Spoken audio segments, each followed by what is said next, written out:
আসসালামু আলাইকুম, স্বাগত জানাচ্ছি আরটিভির দুপুরের সংবাদে। আপনাদের সঙ্গে আছে আমি সৈয়দা সাদিয়া বেনাজির। গাজায় ইসরায়েলি হামলার প্রতিবাদে সারা দেশে বিক্ষোভ হয়েছে। বৈশ্বিক ধর্মঘট কর্মসূচিতে সংহতি জানিয়ে বিভিন্ন শিক্ষা প্রতিষ্ঠানের একাডেমিক কার্যক্রম বন্ধ রাখা হয়। এসব কর্মসূচিতে শিক্ষার্থীদের পাশাপাশি নানা শ্রেণী পেশার মানুষ অংশ নেন। তারা গাজায় গণহত্যা বন্ধ ও নেতানিয়াহুর কঠোর শাস্তি দাবি করেন। সাকিবুর রহমানের রিপোর্টে দেখুন বিস্তারিত। ফিলিস্তিনে ইসরায়েল বাহিনীর চলমান নৃশংস হত্যাযজ্ঞের প্রতিবাদ জানাতে নো ওয়ার্ক নো স্কুল কর্মসূচি পালন করে সারা দেশের বিভিন্ন প্রতিষ্ঠানের শিক্ষার্থীরা।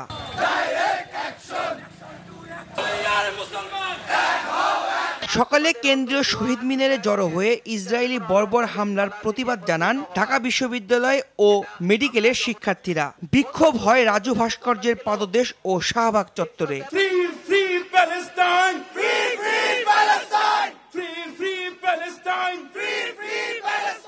বিক্ষোভকারীরা ইসরায়েলের বিরুদ্ধে গোটা বিশ্বকে সোচ্চার হওয়ার আহ্বান জানান। সমগ্র বিশ্বের সামনে আমাদের যে অ্যাওয়ারনেস আছে, আমরা প্যালেস্টাইনদের মুক্তির যে দাবি নিয়ে এসেছি, আমরা সেটা প্রকাশ করার জন্যই আজ আমাদের প্রাতিষ্ঠানিক সকল কার্যক্রম বন্ধ করে তাদের সেই গণহত্যা বন্ধ করার জন্য আমাদের দাবি নিয়ে এসেছি।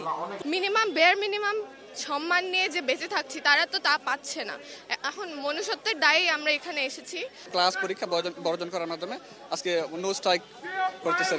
গাজার প্রতি সংহতি জানাতে বিক্ষোভে নামেন রাজধানীর বিভিন্ন বেসরকারি বিশ্ববিদ্যালয়ের শিক্ষার্থীরাও। গণহত্যার দায়ে নেতানিয়াহুর বিচার দাবি করেন তারা। আমরা চাই মুসলিম বিশ্ব এক হয়ে ইসরায়েল এবং ইসরায়েলের যে যারা দোসর আছে তাদের বিরুদ্ধে আমরা সবাই একসাথে দাঁড়াই। প্রত্যেকটা মুসলিম কান্ট্রি এক হওয়া। ফিলিস্তিনের পতাকা হাতে আন্দোলনে সোচ্চার ছিল সারা দেশের বিভিন্ন স্কুল, কলেজ, বিশ্ববিদ্যালয়ের শিক্ষার্থীরা। ইসরায়েলে গণহত্যা বন্ধে মুসলিম বিশ্বকে এক হওয়ার আহ্বান তাদের। আরব বিশ্ব চুপ, যাদের কাছে যে পাকিস্তান পারমাণবিক বোমা আছে তারাও চুপ। মুসলিম বিশ্ব আজ ঘুমন্ত, আমরা সবাই জাগ্রত হই। এই হত্যাকাণ্ড যদি আমেরিকা, লন্ডন, কানাডা বা ইউরোপের কোনো দেশে হতো, তাহলে কি জাতিসংঘ এইভাবেই নীরব ভূমিকা পালন করত? ইসরায়েলি দখলদার বাহিনীর নির্মমতার বিরুদ্ধে শিক্ষার্থীদের কর্মসূচিতে একত্রতা জানান সমাজের বিভিন্ন শ্রেণী পেশার মানুষ। এমন গণহত্যার পরও প্রভাবশালী ও মুসলিম দেশগুলোর নীরব ভূমিকার তীব্র সমালোচনা করেন তারা।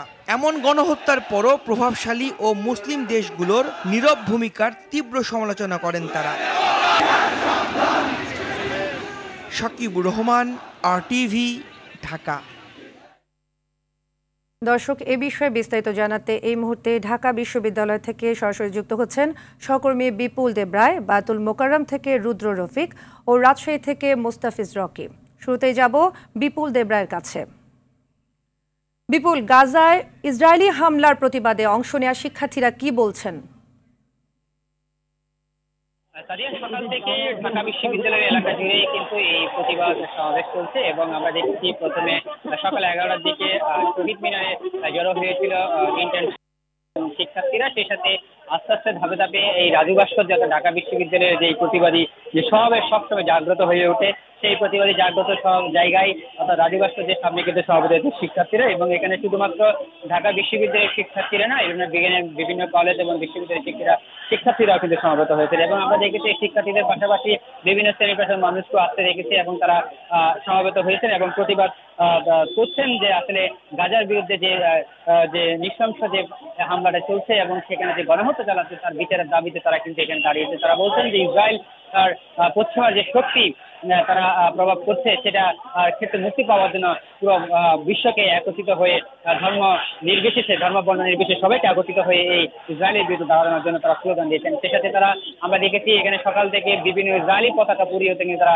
প্রতিবাদ জানিয়েছেন এবং শিক্ষার্থীরা বলছেন যে আসলে যতক্ষণ পর্যন্ত এই ইসরায়েলের বিরুদ্ধে কোনো রাষ্ট্রীয় এবং বিশ্বমণ্ডলের মধ্যে দিয়ে জাতিসংঘের পক্ষ থেকে কোনো ব্যবস্থা নেওয়া হবে না, ততক্ষণ পর্যন্ত এই প্রতিবাদ কর্মসূচি তারা চালিয়ে যাবেন। সেই সাথে আমরা আরো তাদের সাথে কথা বলেছি, তারা বলছেন যে আসলে গাজায় যে বর্বর হামলা চালাচ্ছে এবং শিশুদের উপর যে নির্যাতন করা হচ্ছে সেটা আসলে মেনে নেওয়া যায় না। তাই সারা বিশ্বকে ইসরায়েলি পণ্য যেগুলো আছে সারা বিশ্বের মধ্যে সেগুলোকে বয়কট করার একটা ঘোষণা আসারও একটি তারা দাবি জানিয়েছেন। সেই সাথে তারা বলছেন যে বাংলাদেশের যে আনাচে কানাচে যে ইসরায়েলি যে পণ্যগুলো আছে এবং সারা দেশে যে পণ্যগুলো ছড়িয়ে ছিটিয়ে আছে প্রত্যেকটা মানুষকে একজন ধর্ম বর্ণ নির্বিশেষে প্রত্যেকটা শ্রেণী পেশার মানুষ যাতে এই ইসরায়েলি পণ্য বর্জন করে তাদেরকে অর্থনৈতিকভাবে দুর্বল করার যে বিষয়টি সেটা উঠেছে। সে সাথে আমরা দেখেছি এখানে শুধুমাত্র শিক্ষার্থীরা না, এখানে অন্যান্য সাধারণ মানুষ যারা রয়েছেন তারাও বলছেন যে আসলে গাজার উপরে যে গণহত্যা চলছে সেটা আসলে কোনো মতে কাম্য নয় এবং সেটা মানবতার দৃষ্টিতে তারা ঘর থেকে বেরিয়ে এসেছেন। সেটা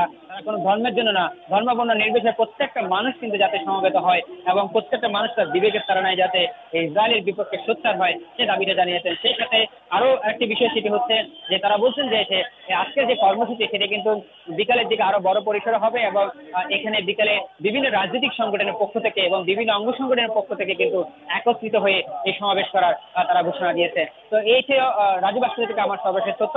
এখন চলে যাব বাইতুল মোকাররমে, সেখানে আমাদের সহকর্মী রফিক রয়েছেন। আসসালামু আলাইকুম ওয়া রাহমাতুল্লাহি ওয়া বারাকাতুহু।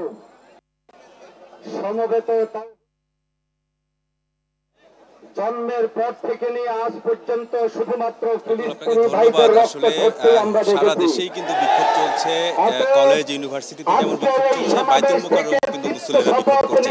আপনাদেরকে একটু দেখাতে চাই এই বাইতুল মোকাররমের ঠিক উত্তর গেটে কিন্তু মুসল্লিরা জড়ো হয়েছেন এবং আপনারা নিশ্চয়ই দেখছেন যে এখানে মুসল্লিরা আসলে বিক্ষোভ করছেন এবং জোহরের নামাজের পরেই কিন্তু তারা এই বাইতুল মোকাররমের উত্তর গেটে ব্যানার ফেস্টুন নিয়ে তারা দাঁড়িয়ে যান এবং এখানে বেশ কয়েকটি ইসলামী সংগঠনের নেতৃবৃন্দ রয়েছেন। আপনাকে একটু জানিয়ে রাখি, ইসলামী আন্দোলন বাংলাদেশ এবং উলামা মাশায়েখের নেতৃবৃন্দ এখানে রয়েছেন। পাশাপাশি কিন্তু সাধারণ মুসল্লিরা তারা এখানে বিক্ষোভ করছেন। এই বিক্ষোভের পরেই কিন্তু একটি বিক্ষোভ মিছিল অনুষ্ঠিত হবে বাইতুল মোকাররমের সামনে দিয়ে, পল্টন ঘুরে মিছিলটি অনুষ্ঠিত হবে। তারা যদি বলছেন যে এই যে ফিলিস্তিনে যে তারা জানাচ্ছেন, পাশাপাশি বাংলাদেশে যে ইসরায়েলি পণ্যগুলো রয়েছে সেই পণ্যগুলো প্রতিহত সেই ব্যবসায়ী ইসরায়েলি পণ্য নিয়ে বাংলাদেশে ব্যবসা করছে তাদেরকে কঠোর হুঁশিয়ারি দিয়ে তারা বলছেন যদি তারা যেন তাদের ব্যবসা গুটিয়ে ফেলে বাংলাদেশ থেকে এবং গুটিয়ে না ফেললে কিন্তু ইসলামী সংগঠন মুসলিমরা রয়েছে তারা এটার প্রতিবাদ করবেন, কঠোর প্রতিবাদ করবেন। সারাদিন ব্যাপী কিন্তু কর্মসূচি রয়েছে।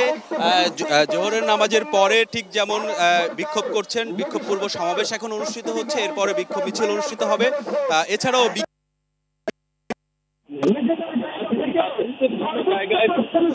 রাজধানীতে বিভিন্ন জায়গায় বিক্ষোভ মিছিল হচ্ছে। আমরা একটু ঢাকার বাইরের খবর জানবো। রাজশাহীতে রয়েছেন আমাদের সহকর্মী মুস্তাফিজ রকি। রকি, একটু বলবেন রাজশাহীতে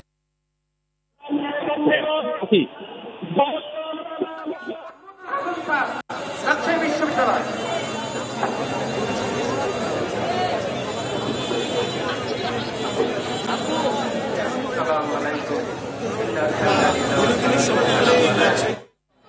আমরা দেখতে পাচ্ছি এমন হলো ভারতের বর্ডারে ভারতের বর্ডারে তখন আমাদের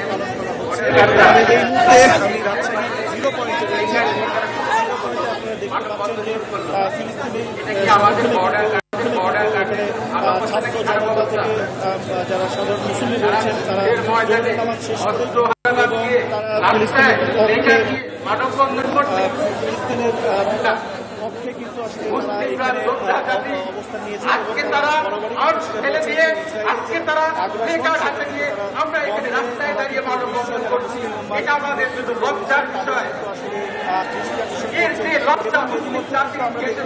বিশ্ববিদ্যালয় কিন্তু বেলা 11টা থেকে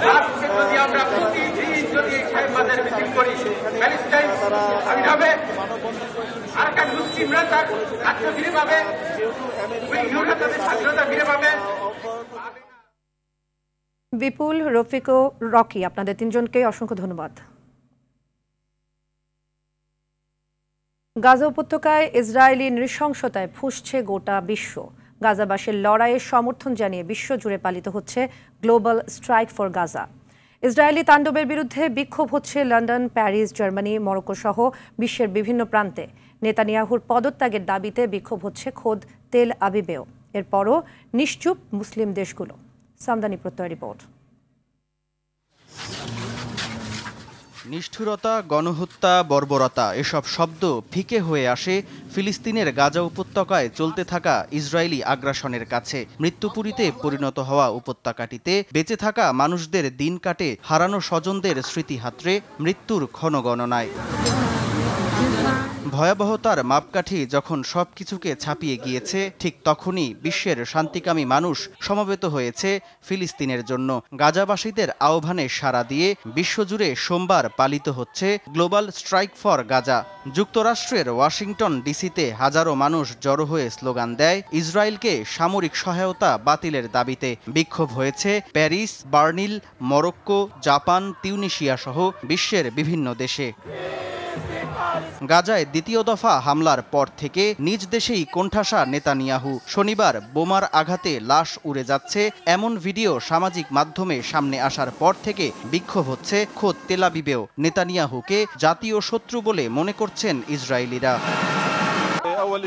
নেতানিয়াহু পাগল হয়ে গেছেন। নিজের রাজনৈতিক স্বার্থের বাইরে তিনি আর কিছুই বুঝতে চাইছেন না। তিনি জনগণের সঙ্গে রীতিমতো প্রতারণা করছেন।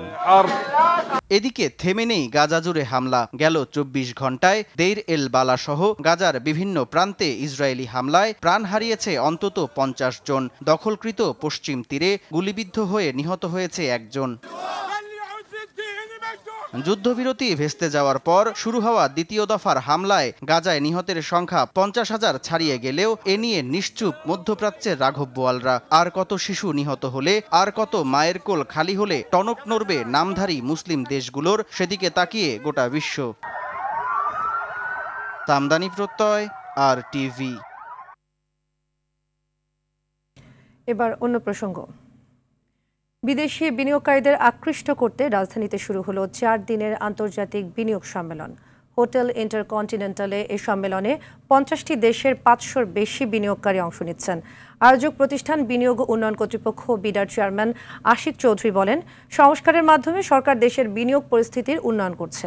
বাংলাদেশ ব্যাংকের গভর্নর জানান, নতুন উদ্যোক্তাদের সহায়তায় 900 কোটি টাকার তহবিল গঠন করেছে কেন্দ্রীয় ব্যাংক। সাদিয়া কানিজের রিপোর্ট। বাংলাদেশ স্টার্টআপ প্ল্যানারি সেশনের মধ্য দিয়ে শুরু হলো আন্তর্জাতিক বিনিয়োগ সম্মেলন। প্রথম দিনে 2টি ট্র্যাকে অনুষ্ঠান হয়। এদিন 60 জনের বেশি বিনিয়োগকারীকে চট্টগ্রামের 2টি ইকোনমিক জোন ঘুরে দেখানো হয়। প্রয়োজনীয় অর্থায়নের অভাবে দেশে কাঙ্ক্ষিত গতিতে স্টার্টআপ বা নতুন উদ্যোগ এগোতে পারছে না বলে জানান বক্তারা।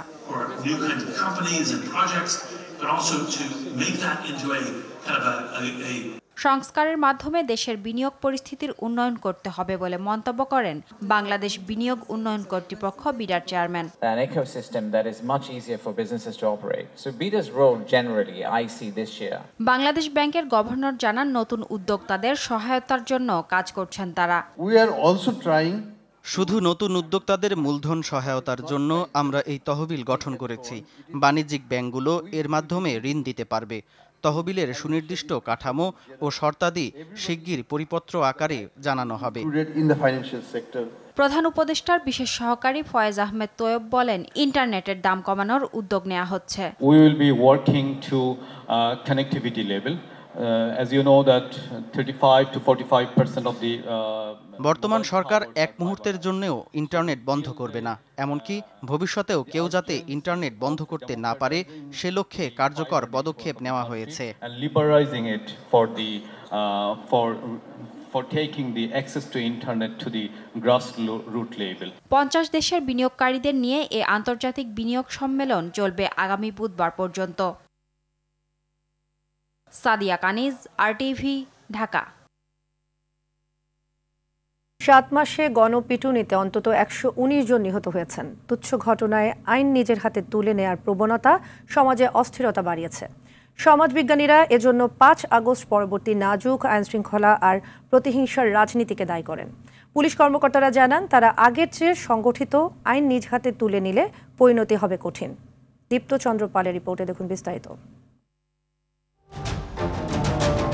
18 সেপ্টেম্বর একই দিনে সারা দেশে 3 জনকে পিটিয়ে হত্যা করা হয়। সকালে বগুড়ায় চোর সন্দেহে, বিকেলে জাহাঙ্গীরনগর বিশ্ববিদ্যালয়ে ছাত্রলীগ কর্মী সন্দেহে, আর রাতে ঢাকা বিশ্ববিদ্যালয়ে ভারসাম্যহীন যুবককে পিটিয়ে হত্যা করে জনতা। মানবাধিকার সংগঠন হিউম্যান রাইটস সাপোর্ট সোসাইটির তথ্য মতে অন্তর্বর্তী সরকার দায়িত্ব নেয়ার পর 7 মাসে দেশে গণপিটুনিতে অন্তত 119 জন নিহত হন, আহত কমপক্ষে 74 জন। গত জানুয়ারি ও ফেব্রুয়ারি মাসে অন্তত 30টি গণপিটুনির ঘটনা ঘটে, এতে 19 জন নিহত হন, আহত আরও 20 জন। আইন শৃঙ্খলা বাহিনী যখন আইন প্রয়োগের প্রশ্নে শতভাগ বা পরিপূর্ণ যখন সফলতা বলি অথবা দায়িত্বের পরিচয় দিতে পারবে না, তখন মানুষের মধ্যে আইন হাতে তুলে নেওয়ার কিন্তু প্রবণতা বেড়ে যায়। নেতৃবৃন্দকে প্রতিহিংসার রাজনীতি থেকে বের হয়ে আসতে আর সাধারণ মানুষকে আরো ধৈর্যশীল হওয়ার পরামর্শ এই বিশেষজ্ঞের। মানুষের মধ্যে কিন্তু উগ্রতার এবং অরাজকতা এবং নৈরাজ্য সৃষ্টি করার মতো মনস্তাত্ত্বিক পরিচয়গুলো আমরা মব জাস্টিস থেকে অনেক বেশি লক্ষ্য করছি। তবে এখান থেকে পরিত্রাণের উপায় হিসাবে আইনের কঠিন এবং কঠোর প্রয়োগ ব্যতীত এই অবস্থা থেকে পরিত্রাণ পাওয়া খুবই কঠিন। সেই সাথে রাজনৈতিক দলগুলোকে তার নেতাকর্মীকে এই গণঅভ্যুত্থানের পরবর্তী সময়ে যে শিষ্টাচার কিংবা যে আইন মেনে চলার যে প্রবণতা সেটিতে উদ্বুদ্ধ করা। পুলিশ জানায় ধাক্কা কাটিয়ে উঠে কাজে ফিরেছেন সদস্যরা, অনিয়ম করে আর পার পাওয়া যাবে না। নগরবাসীর নিরাপত্তা দেওয়ার জন্য পূর্ণাঙ্গ আন্তরিকতা এবং পেশাদারিত্বের মাধ্যমে কাজ করছে। আর যে মব কালচারের কথা বলছেন, এখানে জনগণের কিন্তু সচেতনতার বিষয় আছে। তাদের বিষয়টা জানতে হবে এবং বুঝতে হবে আইন কোনোভাবেই নিজের হাতে নেওয়া যাবে না, আইনকে আইনের গতিতে চলতে দিতে হবে। আইন প্রয়োগের জন্য নির্দিষ্ট সংস্থা রয়েছে, তাদেরকে কাজ করতে দিতে হবে, তাদের কাজে আপনি সহযোগিতা করবেন, কিন্তু কখনোই তাদের কাজটা আপনার কাজ মনে করবেন না। তবে সমাজের এই অস্থিরতা কেবল আইন প্রয়োগ করে দূর করা যাবে না, সাধারণ মানুষকেও আরো সচেতন ও সহনশীল হতে হবে। দীপ্তচন্দ্র পাল, RTV, ঢাকা। সবার আগে বাংলাদেশের স্বাধীনতা কনসার্ট 11 এপ্রিল নয়, অনুষ্ঠিত হবে একদিন পিছিয়ে 12 এপ্রিল। দুপুরে কনসার্টের অনুমতি ও সহায়তার বিষয়ে ডিএমপি কমিশনার শেখ মোহাম্মদ সাজ্জাদ আলীর সঙ্গে বৈঠক শেষে ফাউন্ডেশনের সভাপতি শহীদ উদ্দিন চৌধুরী অ্যানি জানান, ফিলিস্তিন ভূখণ্ডে ইসরায়েলি বর্বর হামলার প্রতিবাদে 11 এপ্রিল বাদ জুমা প্রতিবাদ মিছিলে সবাই অংশ নেবে। সেই কর্মসূচিতে একাত্মতা জানিয়ে স্বাধীনতা দিবসের কনসার্ট একদিন পেছানোর সিদ্ধান্ত নেওয়া হয়েছে। ইসরায়েলের বর্বরোচিত হামলার প্রতিবাদে সকল কর্মসূচিতে সংহতি জানিয়ে তিনি বলেন, ঢাকার মানিক মিয়া এভিনিউ, খুলনা, চট্টগ্রাম ও বগুড়া স্বাধীনতা দিবসের কনসার্টে ফিলিস্তিনে হামলার বিষয়টিকে গুরুত্ব দিয়ে প্রতিবাদ জানানো হবে। সেই ব্যাপারে আমরা এই প্রোগ্রামটি সবার আগে বাংলাদেশ, যেহেতু শুক্রবার ধর্মপ্রাণ মুসলমান আমরা সবাই একাত্ম হয়ে এই ন্যাক্কারজনক বর্বরোচিত গণহত্যার প্রতিবাদে সবাই সেই প্রতিবাদ মিছিলে অংশগ্রহণ করব। সেই জন্য আমরা 11 এপ্রিলের পরিবর্তে 12 এপ্রিল সারা বাংলাদেশে 4টি ভেন্যুতে একসঙ্গে সবার আগে বাংলাদেশ ফাউন্ডেশনের পক্ষ থেকে যে স্বাধীনতা কনসার্ট সেটি আমরা পরিবর্তন করেছি। 12 এপ্রিল সেটি অনুষ্ঠিত হবে। 8 থেকে 14 এপ্রিল জাটকা ইলিশ ধরা বন্ধে 7 দিনব্যাপী বিশেষ সচেতনতা কার্যক্রম পালন করবে মৎস্য ও প্রাণী সম্পদ মন্ত্রণালয়। 20টি জেলা ও উপজেলা পর্যায়ে এই কর্মসূচি পালন করা হবে। জাটকা সংরক্ষণ সপ্তাহ 2025 উপলক্ষে সচিবালয় সংবাদ সম্মেলনে উপদেষ্টা ফরিদা আক্তার জানান, এছাড়াও 15 এপ্রিল থেকে 11 জুন পর্যন্ত মোট 58 দিন সকল প্রকার মৎস্য নৌযান কর্তৃক বঙ্গোপসাগরে মৎস্য আরোহণ নিষিদ্ধ থাকবে। পহেলা বৈশাখে অবৈধভাবে জাটকা ইলিশ খাওয়া থেকে বিরত থাকার আহ্বান জানান ফরিদা আক্তার। এবার IDLC পরিবর্তনের পথে বাংলাদেশ। স্বল্পমেয়াদী পরিকল্পনায় সুচিকিৎসা নিশ্চিত করতে চীনের ইউনান প্রদেশের কুনমিংয়ের 4টি হাসপাতাল নির্ধারণ করেছে অন্তর্বর্তী সরকার। জটিল ও দুরারোগ্য ব্যাধিতে আক্রান্ত রোগীদের উন্নত চিকিৎসার জন্য এমন বিকল্প গন্তব্য হওয়ায় বৈশ্বিক অন্যান্য হাসপাতালগুলো চিকিৎসা ব্যয় কমে আসবে বলে মনে করছেন বিশেষজ্ঞ চিকিৎসকরা। খান আলমিনের রিপোর্টে দেখুন বিস্তারিত। জটিল ও দুরারোগ্য ব্যাধিতে আক্রান্ত রোগীদের উন্নত চিকিৎসার জন্য খরচ বিবেচনায় থাইল্যান্ড ও সিঙ্গাপুরের তুলনায় প্রতিবেশী দেশ ভারত সাশ্রয়ী। তাই দীর্ঘদিন ধরে বেশিরভাগ রোগীই যান কলকাতা, দিল্লি অথবা চেন্নাইয়ে। 5 আগস্টের পর ভারতের সঙ্গে কূটনৈতিক সম্পর্কের টানাপোড়েনে ভিসা সেবা সীমিত হওয়ায় নিরুপায় হয়ে পড়েন রোগীরা। সরকারও বিকল্প খুঁজে নিয়েছে। প্রতিবেশী না হলেও নিকটবর্তী চীনের ইউনান প্রদেশের কুনমিংয়ের 4টি হাসপাতাল বাংলাদেশিদের চিকিৎসা দেওয়ার জন্য নির্ধারণ করা হয়েছে। 4 হাসপাতালের মধ্যে রয়েছে the first people hospital of Yunnan Province, the first affiliated hospital of Kunming medical university এবং ফাওয়া ইউনান হসপিটাল। বিশেষজ্ঞ চিকিৎসকরা মনে করছেন প্রতিযোগিতার বিকল্প বাজার তৈরি হওয়ায় চিকিৎসা ব্যয় কমে আসবে। চাইনিজ পিপল যে ধরনের চিকিৎসা ব্যয়ে ওখানে চিকিৎসা গ্রহণ করতে পারবেন, বাংলাদেশি মানুষের জন্য কিন্তু সে একই ব্যয়ে চিকিৎসাটা পাওয়া যাবে। সেই ক্ষেত্রে আমাদের সাশ্রয় অর্থনৈতিকভাবে অনেকটাই আমরা লাভবান হবে এবং উন্নততর চিকিৎসা আমাদের দেশের গণমানুষ পাবে। ঘোষণা আসছে যে তারা অনেক কম খরচে চিকিৎসাটা প্রোভাইড করবে। যদি তাই হয় তাহলে আমার মনে একটা প্রতিযোগিতার সৃষ্টি হবে। তখন হয়তো থাইল্যান্ডেও এটা হয়তো কমিয়ে আনার একটা প্রবণতা দেখা দিতে পারে। এটা আমাদের জন্য একটা ভালো দিক হবে বলেই আমার বিশ্বাস। স্বাস্থ্যসেবায় চীন অনেক দূর এগিয়ে গেছে মন্তব্য করে তারা বলেন, ভারত, থাইল্যান্ড কিংবা সিঙ্গাপুরের চেয়ে ভালো চিকিৎসা কুনমিংয়ে সম্ভব। যে হাসপাতালগুলো একটি ইন্টারন্যাশনালি রিপোর্টেড হসপিটালগুলাই তো এগুলোকে নেওয়া হয়েছে, যেগুলো আমাদের দেশের মানুষ যে ওখানে চিকিৎসা পাবে, আমি মনে করি সেখানে বিশ্বমানের চিকিৎসাই তারা পাবে। স্বল্প মেয়াদে চীনে গিয়ে উন্নত চিকিৎসা নেওয়ার পরিকল্পনা থাকলেও দীর্ঘমেয়াদী পরিকল্পনায় চীনকে বাংলাদেশে একটি উন্নত মানের বিশেষায়িত হাসপাতাল নির্মাণের অনুরোধ জানিয়েছে অন্তর্বর্তী সরকার। খান আলামিন, RTV, ঢাকা। এবার ন্যাশনাল লাইফ ইন্স্যুরেন্স আন্তর্জাতিক সংবাদ।